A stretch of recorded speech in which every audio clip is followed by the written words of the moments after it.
नमस्कार, एक बार पुनः स्वागत और अभिनंदन आपके अपने चैनल सृजन नवाचार में। मैं अर्चना शुक्ला कक्षा 7 की हिंदी की पुस्तक दीक्षा के अनिवार्य संस्कृत के साथ आपके समक्ष उपस्थित हूँ। कक्षा 6 के संपूर्ण पाठ का अनुवाद और उसका अभ्यास कार्य आपको चैनल में मिल जाएगा। आज हम लोग कक्षा 7 के पुस्तक का प्रथम पाठ नैनीताल भ्रमणम के साथ उपलब्ध हूँ, जिसमें आपको लंग लकार देखने को मिलेगा, आकारांत स्त्रीलिंग शब्द पूरे पाठ में आपको देखने को मिलेगा। तो चलिए इसका अनुवाद देखते हैं और संपूर्ण अभ्यास का एक साथ देखते हुए चलेंगे। एक बार ललिता वाटिकाम बगीचे में अगच्छत गई। एक बार ललिता बगीचे में गई। तत्र कला गीता च अमिलताम, तत्र वहाँ कला और गीता से मिली।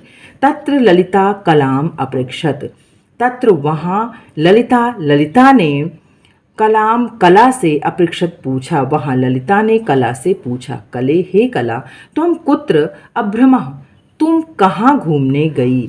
किम किम च नगरम तुभ्यम अरोच्यत च, और किम किम कौन कौन से नगर तुभ्यम तुम्हें अरोच्यत यानी अच्छे लगे।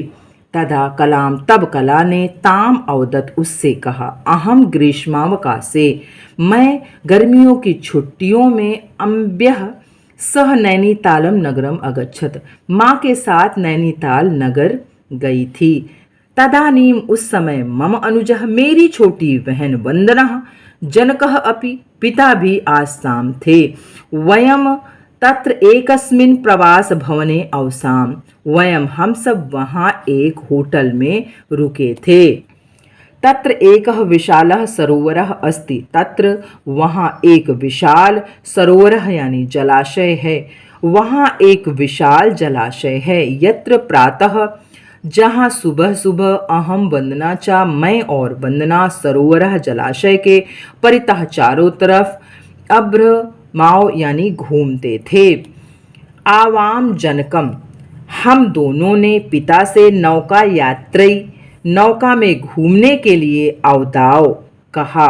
मध्याह्ने वयम दोपहर में वयम हम सब नौक्याः नौका से जलाशय में अभ्रमाम घूमे। तत्र अनेकाः नौकाः पर्यटकान् नीत्वा इत स्थितः अगच्छन्, तत्र वहाँ अनेकाः नौकाः बहुत सी नाव पर्यटकान् नीत्वा पर्यटकों को लेकर इत स्थितः इधर उधर अगच्छन् जा रही थी। वहाँ बहुत सी नौका पर्यटकों को लेकर इधर उधर जा रही थी। जनाः नौकाश उपविशत लोग नौका में बैठकर मनोरंजनम अकुर्वन् मनोरंजन कर रहे थे। वयम अपि हम सब भी नौका गत्वा नौका में जाकर आनंदम अनुभवाम आनंद का अनुभव किए।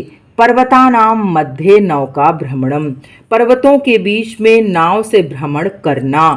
अत्यानंदम अजन्यत अत्यधिक आनंदकारी रहा। ललिता अवदत ललिता बोलती है, अहमपि नैनीताल नगरम द्रष्टुम इच्छामि।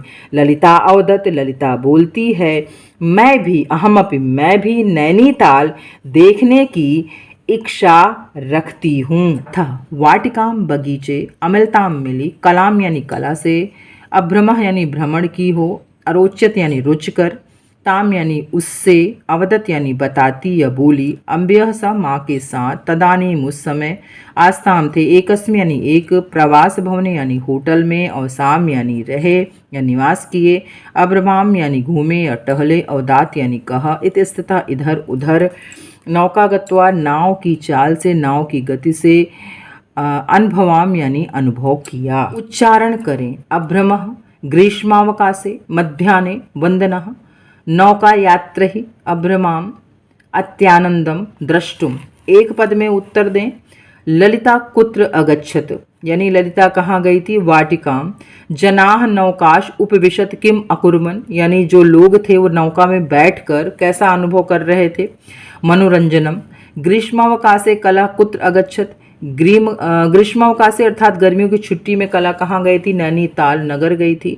नैनीताल नगरे कला कुत्र अवसत यानी नैनीताल में कला कहाँ ठहरी थी, तो प्रवास भवने यानी होटल में। तीसरा देखिए, कोष्टक में के उचित शब्दों को रिक्त स्थानों की पूर्ति करना। कोष्टक में 1 2 3 शब्द दिए गए हैं, यहाँ जो सही होगा वही आपको भरना है। तो इसमें ललिता, इसमें अपृच्छत, इसमें औदत, इसमें अवसाम। हिंदी में अनुवाद करें तो यहाँ आपको देखिए लिखा है संस्कृत हिंदी में अनुवाद करना है। बालिका वाटिकाम अगच्छत, यानी बालिका वाटिका में गई। तत्र कला गीता च अमिलित, वहाँ कला और गीता मिली। तत्र ललिता कलाम अपृक्षत, वहाँ ललिता ने कला से पूछा। तदा कला ताम औदत, तब कला ने उससे पूछा या कहा।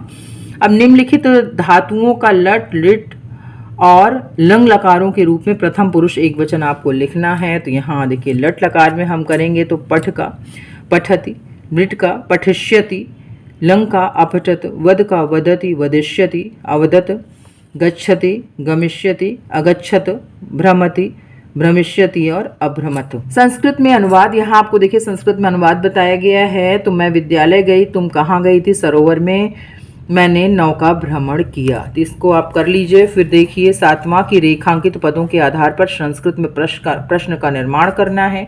तो लता की जगह का लिखना है, ग्रीष्म अवकाश की जगह कदा लिखना है, जनः की जगह के लिखना है और सब प्रश्नवाचक चिन्ह आपको यहाँ पर बनाना है।